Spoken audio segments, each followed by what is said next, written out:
Hello and welcome to Trade Plates TV's live show. Today it's very purple, you might have noticed. Luckily I didn't wear my purple outfit today or I would be all blended in. We're at Imperial Car Supermarkets, if you couldn't tell. The lovely showroom in Southampton on Millbrook Trading Estate. With me at the moment I have Operations Director Neil Smith. He's going to be talking to me for about half the show and then I'm going to swap in Brendan McManus, who is the Recruitment and Training Manager here at Imperial Car Supermarkets. Neil, how are you doing today? Very good, thanks Rebecca, very good. Thank you for letting us come along, especially after hours, I think. Well, still, sales are still working. We might see some people wandering around in the background, hopefully. looking busy. Yeah. So you've got 6 dealerships, Yes. 3 service centres. Correct. Quite a big job. Yes. How's it all going this year?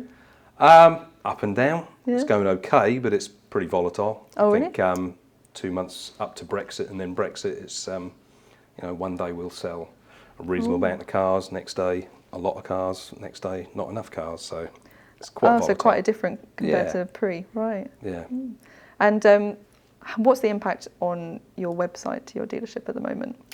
The website, our website's constantly developing. Right. And because you've got a lot going on your website. Yeah, you can we basically have. see everything on you. Yes, yeah, we surface every bit of information about the car, try and give the customer as much information as possible, and what we want is the customer making that buying decision there and then in their home, rather than coming to site and making that decision. We want them coming into site, knowing everything about that car, having no questions, and really all that's remaining is test driving the car to make sure it's the right car for them. Right. And have you seen more footfall in the stores or less because people just turn up and... Within the last 2 years we've seen a drop in footfall, but we've seen higher conversion rates. So what we see is the people that are coming here are more serious buyers now. And in fact, from our point of view, no one really walks across a threshold of a dealership like this if they're not serious, if they're not looking to purchase a vehicle. Why would you put yourself under that sort of pressure? Yeah, true. Especially when you can see everything that you need to see online now. You can do your research. We know that customers will spend typically 14, 15 hours researching before they even set foot in a dealership. So if we can give them all that information, put that all out there, hide nothing, because there's no reason to, then we hope that is what draws the consumer in. So what do online portals mean to you then? If your website's got everything on, do you need them? We certainly need online portals, but we use them really as a conduit. What we're really keen on doing is getting the customer to our website as quickly as possible. But to give the greatest and the highest visibility nationwide, we need the portals. So we'll subscribe to the usual suspects, and then we'll dip in and out of newcomers and see how they perform. But the conversation is always the same. It's about, we don't want them dwelling on that site. We want them pushing through to our site, where we've invested a great deal of money in presenting the car far better than they could ever present the car. So it really is making sure that's a mechanism for pushing traffic to the website. How have you decided what should be on your website? Because you've obviously got like the spinning turntable and... Yeah. Is that a lot of research that goes into the right things? We do. Or? We always look at the market, but we also look stateside. So a lot of what we do is based on some of the bigger players in the States that are purely online. So we look at how they push their development. They're probably in a better position than us in terms of they don't actually have any physical sites. So a couple of the players we look at in the States are purely online. So all their investment goes into their online presence. So that means for us, we're investing in property, we're investing in premises, rates, electricity, salespeople, sales staff. We need the physical sites because we need people there are still traditional people who will come to the sites, but we also need to look at how we can expand outside of the physical and go into the delivery potential. So selling our stock further than just the physical sites. So are you looking to a point where people will just buy the car online, turn up? Definitely. Do you do any of that at the moment? In terms of buying online and turning up to collect a vehicle, really? Okay. Yes. So we operate what we call click, call, collect. So the customer finds the car, we give them guaranteed part exchange valuation based on a lot of communication backwards and forwards online and phone, getting exact details of the vehicle. We'll pre-approve the finance, and the customer can then arrive on site, bypass the traditional sales process and go straight in the vehicle handover, test drive the vehicle, sign up the paperwork, drive away. So it will reduce the time spent on site down to about an hour and a half for the customer, maybe as opposed to 3 to 4 hours. but it allows the customer to be, or gives the customer more confidence to travel. If the customer's 4 hours away from the nearest site, if we're structuring the deal for them, there's far better chance they're going to travel to site to look at the vehicle. If we maybe looked at the traditional way of doing it, saying, well, you've got to get to site to get a valuation, you've got to get to site so we can do a finance proposal, we're losing that customer at a distance. So yeah, that is a big part of our plans moving forward, and then to take that from a collection to a delivery point. It's a wonderful showroom to turn up to as well. And yeah. Do you think that it will reach, or do you ever get any customers that don't want to test drive it? They just want to, I know I want that, take it away. We've had customers email us over the past 3 to 4 months asking if we can deliver. Right. So you're right, the showroom's fantastic. You know, we invest a lot of time and money in that and the customer experience. And what we're keen to do is have a real smooth experience from the point of finding us online to the website, seeing how we present the vehicles through to the final. This experience has to match what they see online. However, there are customers who really are time poor, and if they believe and have the confidence in our product online, there's no reason we shouldn't be able to deliver that car to their door. I guess you've got faith in these cars being right and ready to go, I guess, anyway. I think, of course. Yeah, so there's totally. And again, part of what we do preparation, we focus on being able to allow the customer to drive away on the day. Yeah. We don't want the customer to come in, have a look at a car, say, well, yeah, I will buy it, but I want that wheel refurbed and this, and I'll come back in 3 days to pick it up. Part of our what we offer is, look, when you come in, you will be able to drive that car away today. So our preparation is as high as it possibly can be, because we don't want the customer making a decision not to buy the vehicle based on how we present the vehicle on site. It should just come down to whether they like driving it. Correct. Or, yeah. That's the thing that worries me with people that buy cars without test driving them. I think they're mad. Absolutely mad. Yeah. But so your website's obviously doing a lot of good stuff for you. Yeah. Have you had any issues with it? Because we had a bit of a chat before. And what would you say is the biggest problem that's come from your website?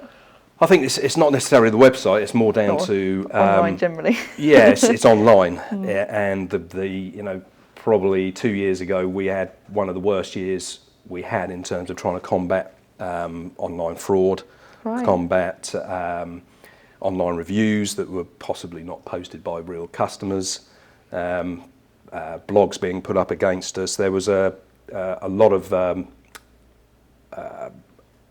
negativity out there, but a great deal of that was not from our customer base. So, we had to combat a fake website, Trade Car Auctions, that went up, scraped our site, took all our stock, was offering that as repossession stock at about half the retail price. We then tried to track that site down. They were taking people's money. Customers were paying up front to these. We were receiving customers' emails saying, look, I've just bought this car from this site, but you've got it on your site. What's happening? And we said, well, have you paid the money? Yes, I have. And they'd have an invoice, and it was going into a Barclays account in the UK. Pure scam. So they would have had 500 of our cars on their site, scraped them with all the images. Was it just you? In terms of stock, it was just us. That's weird, isn't it? And I think the reason they did it is because at the time our website was leading the pack and our images were great, and it was giving the consumer confidence, which is exactly what we want to do. But they were piggybacking on that. They had no physical stock, no site, nothing. The web domain was hosted in California. It was originally from Australia. There was no way of tracking it. Did you ever track it? We couldn't track it to the nth degree. We went to Action Fraud Online and reported it to them. They didn't really get involved. In the end, we managed to get the Barclays account shut down by proving there was fraudulent activity. Within 2 to 3 hours, they opened another account in the UK. Right. And it appeared to the site lasted for around 3 weeks. Our assumption is, and we know that from emails we got, that people did fall for it. They probably made their money in 3 weeks and then just shut it down before they got caught. We put a bit of pressure on where we could, but we can't say we had any way of taking that site down. But it hasn't resurfaced since, so whether they made enough money to go away and do other things. But it's happened a couple of times to us, and at one stage they used our fleet site in Hook there as a site, and we had someone come to collect a Range Rover, because that was the registered address for this company. Yeah. I said, well, sorry, we haven't got it. Well, I've just paid X amount. Where is it? I was going to say, at the point where they're stealing your photos, it's bad for your reputation, isn't it? Yes. But you don't really have any obligation to... No, none whatsoever. But when you've got someone turn up on site, yeah, that's a bit even different, though isn't it? even though we've got no obligation, it's a difficult one to handle. Yeah. But I suppose what that led us into is not just the sort of fraudulent side and trying to investigate how we can get these sites taken down, which is not easy. But then going on to sort of the online review side and reputation management, that was an area we had a lot of problems. Various sites which you could post an unverified review on a site, say you'd been a customer of ours and had a bad experience. There's no way of verifying that experience. So we had quite a battle with the likes of Review Centre, Piss Consumer in the States, to ask them to validate these reviews, because we knew, we couldn't 100% prove, but we knew a lot of these reviews were being put up by competitors. And we knew that one competitor was putting up various reviews because the spelling was consistently bad, Right. and consistently the same bad across all the reviews. So in that instance, we went to Piss Consumer stateside. I spoke to the CEO stateside, who refused to take any reviews down because that would damage the reputation of their site of being an unbiased review site. So the only option that we had then was possibly to take a subpoena out in the States at the cost of around about $10,000 to try and get him to release the IP address. Then we'd have had to take it up in the UK and go through the courts here. So in the end, it was just not feasible. So that and Review Centre, we did manage to get Review Centre to remove around 50 reviews because they couldn't validate them out of about 70. And there were various blogs being put up online on Google Blogspot, which were again anonymous, unverified, and libelous. But again, trying to get through the Google company and try and get through the business and find out how to get that counteracted is very difficult. No customer services like you get in a nice car dealership. Exactly. Yeah, it's department to department to department. Yeah. The only advice I can give on all of this is the only way we got stuff taken down off of Google was to ensure that all of our brand and word types and logos were trademarked. So once you can prove a trademark infringement, so if Google letting someone publish a blog with our name in it, our logo in it, or anything related to us that we've got trademarked, you can then get them to take it down because it's a trademark infringement. So that's what we had to pursue in that instance. Okay. I suppose what we learned from all of this, though, and there were ongoing issues, was how to combat this, and also what we needed to do to actually manage our reputation online. So we spent a lot of time 2 to 3 years ago getting involved with the likes of Judge Service. So we had a validated, verified review service, and we wanted it to be warts and all as well. It wasn't a question of trying to manipulate it and getting a 99% approval rating. So it was completely verified, validated, and independent. And we've done a lot of work in that sense moving forward with not soliciting good reviews, but just asking people as a CSI measure, say, look, if you've had a good experience, please go online, because it's very easy. I know, but I rarely publish, I rarely go and review somebody. Yeah, same. You know. I don't know who these people are. No. Unless you're asked That's directly. it. So unless someone says, look, did you have a good experience? Yes, I did. Great. Would you be really be kind enough when you receive the survey to just complete it for us? Because if you have a bad experience, you will go online. That's the way to get that rectified now, isn't it? But we know we give 85, 90% of our customers very good experiences, and 90% plus have a reasonable to good experience. And it's getting those people to interact and getting those people to put that experience online to give a balanced view of the business.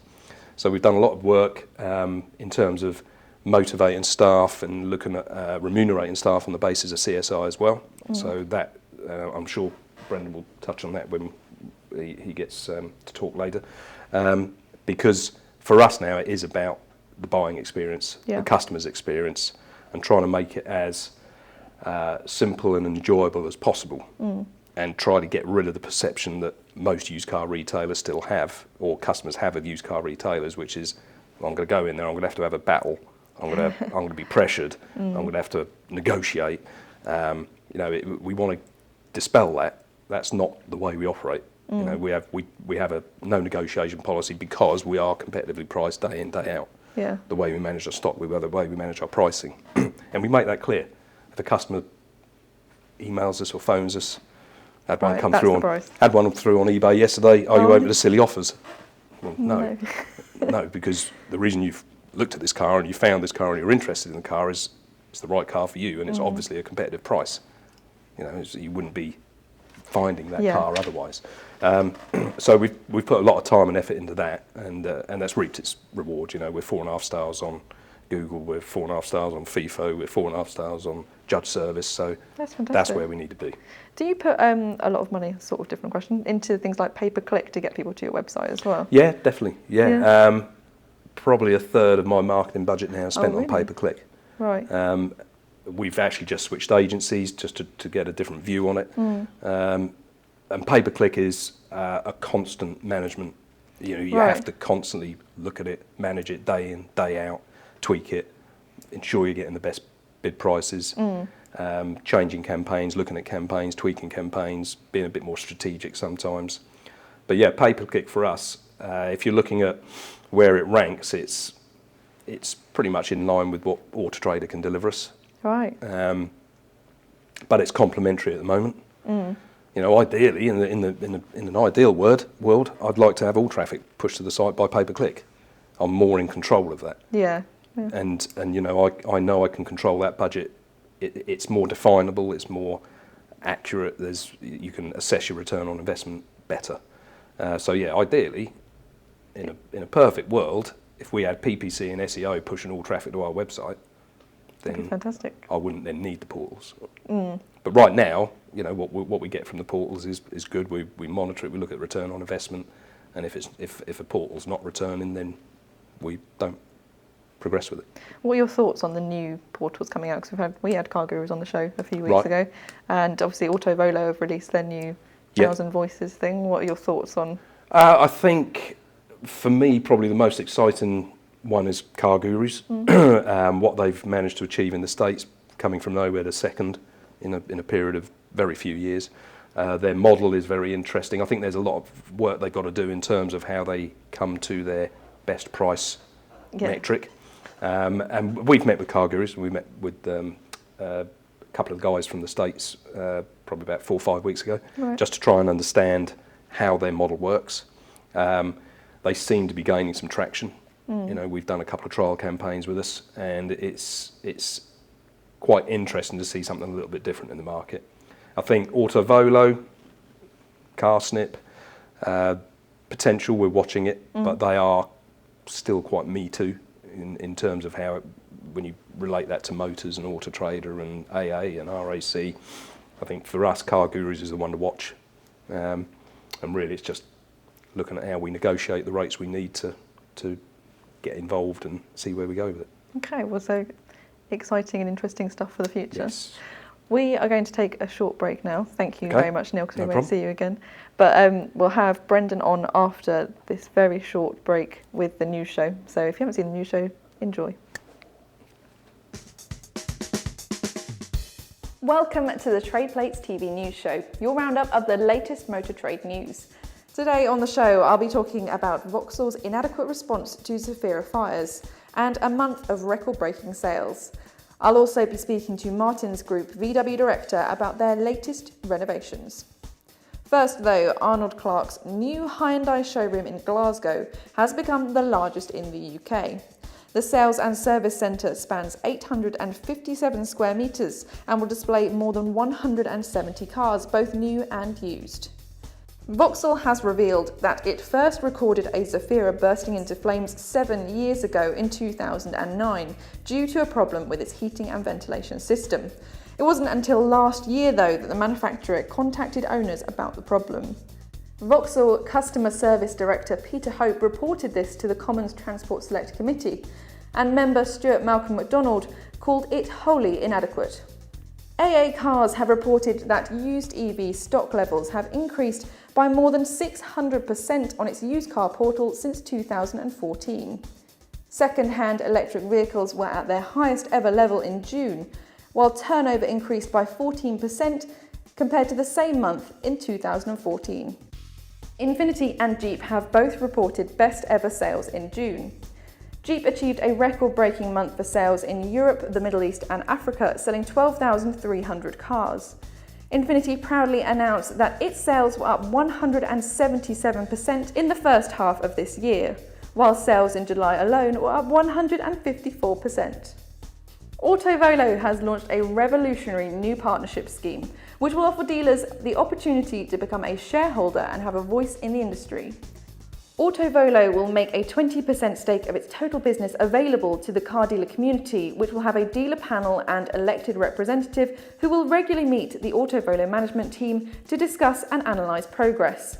New figures from HBI have revealed that its Crush Watch scheme helped finance and leasing companies recover more than £9 million of uninsured vehicles in May.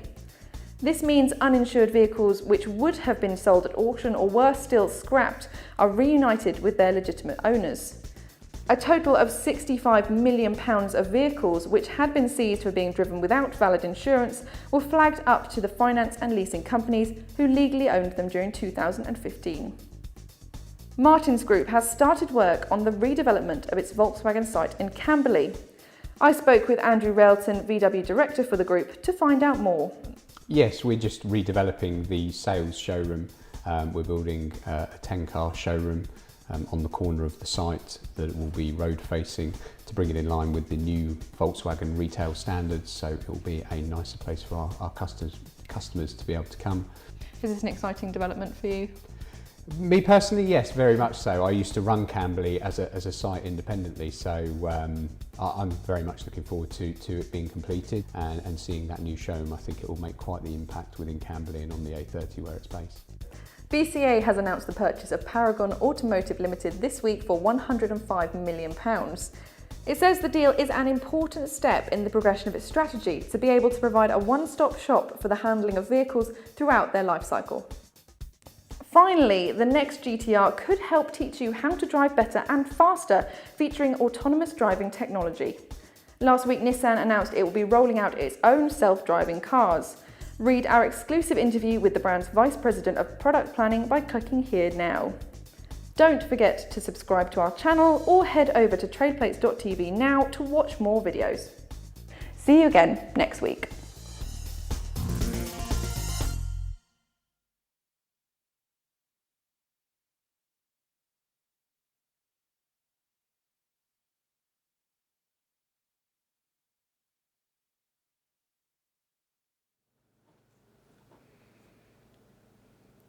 Hello and welcome back to the Trade Plates TV live show. Hopefully you feel fully informed about the week's news after watching that video.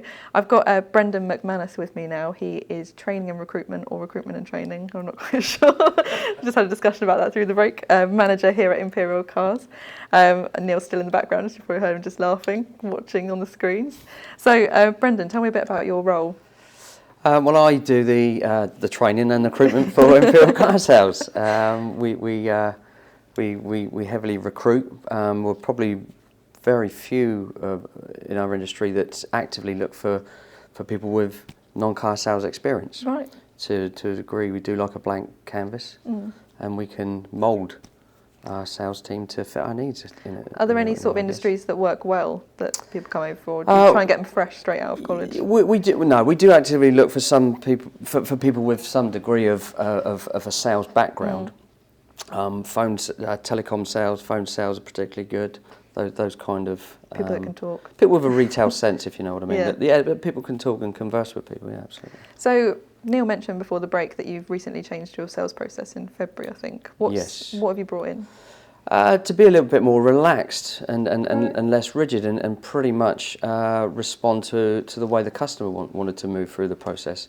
Obviously, we have to cover certain things because of regulatory requirements, but we kind of react to the customer's needs. How does the customer want to proceed with their buying experience, really?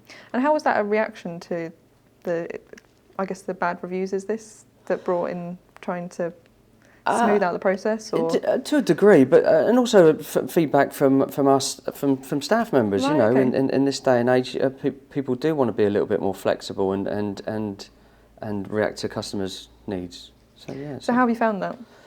It's been an experience. Right. Yeah. But to some degree, you have to keep that in people's minds that there is an end goal in mind, and that's to convince the customer to want to buy the car. But yeah. But so what are your main training tips then? I'm trying to get my head around this. Well, Neil's already mentioned the fact that probably 80 to 90% of our customers would have probably engaged with us online at some stage, whether it's just viewing or some form of interaction. Our website is completely transparent, so on any vehicle you can see all kinds of information that you probably wouldn't see on a lot of other websites, like independent RAC inspections done on every single car. Customer can view that online. Service history, MOTs, registration documents, all that kind of thing. So when 30 plus photos and videos of the car, up close photos of alloy wheels. So by the time a customer comes, as Neil said earlier on, by the time the customer crosses the threshold, they're pretty much half the way there, and so they just need to be met by someone that can convince them, or firstly put on a friendly and professional face to the professionalism of the website, but also convince them that they're going to be doing the right thing at the right time with the right people, I guess. That's really cool. Yeah. So how are you finding recruiting at the moment? It's not easy. Okay. It's not easy. You do. I always try not to take the CV at face value, if you like. I always prefer to get someone in and speak to them and see how they can converse and see how they talk about themselves, talk about the things that they've done before.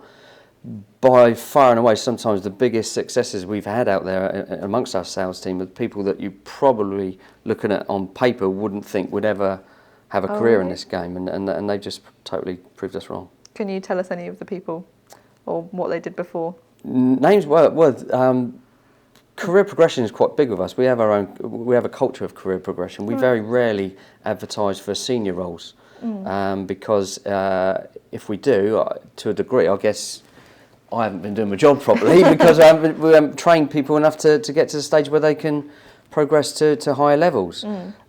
We've got within the group, we've got 4 sales managers, and I'm pretty sure in saying that all of them started off with us as sales executives, and they've progressed through the ranks.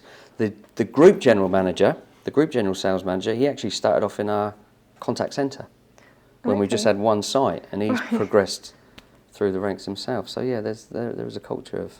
That's cool. How long have you been here personally? I've been with the company since 2009. Right. I personally started off as a sales executive really? when we just had the one site in Swanwick, one of 4 salespeople. That's now grown to 85 salespeople in the 7 or so years. Yeah. So yeah. So I was going to say, how have you learnt about recruiting and training? Is it just through the business, you know what works, or? Yeah, I guess I've to a degree I've been a manager at businesses and I've recruited myself and never done it as a full-time occupation as such. So a lot of what we've done has been a bit of a learning curve for me, I guess. But more often than not, I kind of I've learnt to ask the right questions just to let people feel relaxed and open up, because you can see nerves in people when they're being interviewed, and that's not really getting anywhere. And that doesn't really mean that they can't do the job. It just means that they're nervous in interviews. So yeah. So try not to put you under pressure now. So if I make you nervous. No, exactly. So do you say it's 85 people at Swanwick? How many people have you got in the whole No, group? that's 85 salespeople within the group, plus quite handover managers and sales managers and so you've got quite a lot of constant training to be doing. Yeah. We're constantly changing our methods, the way we do things. For example, we're in the throes now of introducing tablets for the salespeople. Oh, really? Okay. It's a little bit more interactive when they're walking around the site with a customer, because then they can view things. They can see instant information on any car that the customer wants to look at. Right. So a vehicle record can be brought up. Also, what helps the customer is that if at any stage they've had some form of interaction with us online or wherever, we can also see, if we're trying to help a customer find the right car, we can also look at what cars that they've been viewing in their time of their investigations and point them in the right directions with certain things. Can you only do that if they've talked to you online, or can you just tell? It's all this magic data stuff that I don't quite understand. There is some magic data involved, and Neil's the person that's more likely to be able to tell you how that magic data works than me. I'm just glad that it's there. That's quite cool, though. I was going to say, that's why. That must be pretty impressive for a customer for you to go, well, you looked at this as well? Or Yeah, there's a thin line you have to walk, but between right, Big Brother like, and trying to be helpful, I guess. So yeah. That's really cool. So are there any other things you're going to be bringing in that will improve the customer experience, or? Neil's already mentioned the fact that at some stage the company's going to get more involved with click and buy kind of scenarios where a customer just bypasses a lot of what goes on here on the sales floor, but then they'll still be met by a handover manager that will need to take them through the regulatory process as well. So that they need to have the same kind of friendly, professional approach as the salespeople do as well. So. Do you ever see a shift coming where you have more people just for handover than actual sales, or? Possibly. That's the debate. I think a lot of people will still rather deal with someone face to face. I mean, a website can give you a lot of information, but a lot of people still want to know, well, who's behind that website? Yeah. What they really like. It's a strange thing as brands become more trusted, isn't it? But attitudes do seem to be changing, especially in the younger generation. But for me, definitely, I wouldn't want to buy something so big and expensive without meeting the actual person. There's still that old adage, and that people buy from people, and I think that's still a huge factor. Is that something you tell your sales staff? Absolutely. Yeah. Absolutely. What are your biggest tips, I guess, to your sales staff to?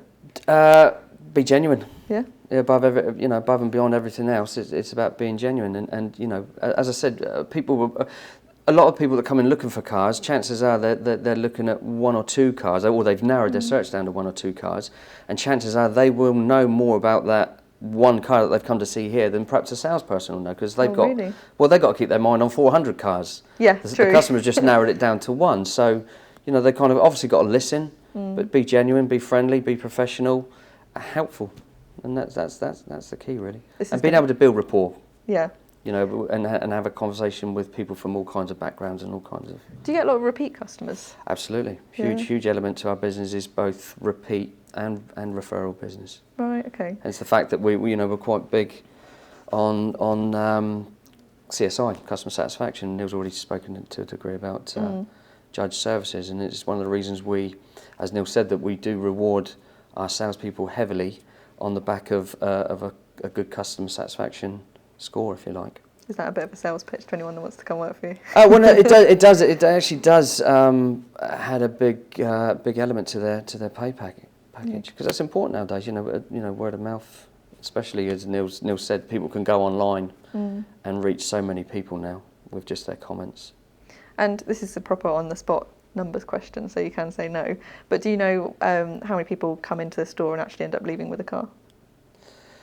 I would have said we were probably looking at 55%. Wow. So just over one, that's slightly over good, 1 in 2 customers. I was going to say, if you say over 50%, that's fine, isn't it? Yeah. That's a good number. No, that's really cool. Yeah, it means you're winning, I guess, doesn't it? Yeah, definitely. Yeah. So, like I said to Neil as well, exciting times, obviously. Are you looking to take on more staff, or are you?